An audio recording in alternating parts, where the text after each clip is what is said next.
All right, new this morning, Aussie actress Rebel Wilson has slammed the producers behind her new musical film, The Deb. She says the film has been selected to premiere at the Toronto International Film Festival, but is now getting blocked as her retaliation for reporting that they allegedly engaged in bad behaviour.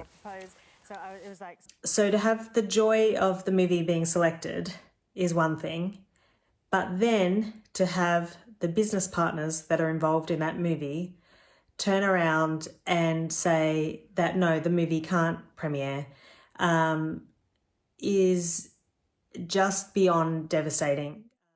For more, let's bring in Sunrise Showbiz editor Peter Ford. Morning, Pete. Help us break down what on earth is going on here.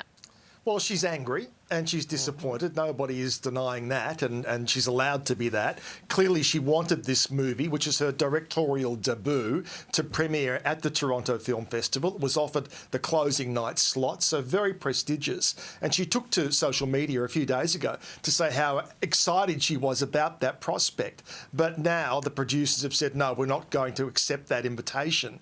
And clearly, this has brought her to this point. So she's angry, and in this video, she's made a number of accusations about the producers of the movie. She's named 3 people by name. She's accused them of, we referred to it generically as bad behaviour.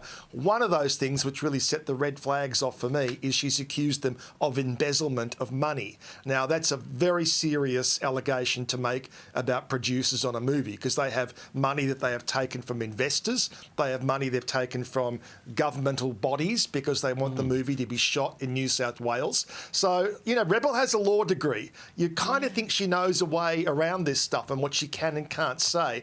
But the most serious of the allegations is absolutely the claim of embezzlement by the producers. So, Peter, I mean, do we know if there's any substance behind that? Because this is a pretty catastrophic falling out and a major allegation to make from Rebel. Yeah, and if you are a respected producer, as these 3 people are who are named, you are not going to sit back and just accept it. Now, they have released a statement in which they make it very clear that they believe Rebel's claims are false and defamatory. I think that also indicates where this is going to go next, and disappointing.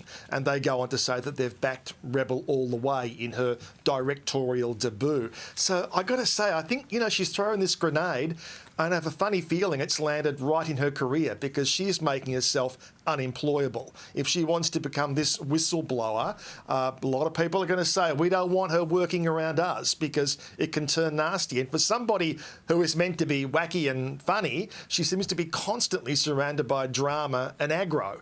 And we saw this most recently, of course, with Sacha Baron Cohen. And he did not sit back and accept the things that she wrote about in her book and the things that she said in an interview. So this story, far from over. Peter, super briefly, in that statement I was just reading there, there's a curious line, to advance her own agenda. What are they talking about? Yeah, I guess I was thinking that through too, Michael. I guess they mean she wanted the glory of walking in on that premiere night at the Toronto Film Festival as the first-time director.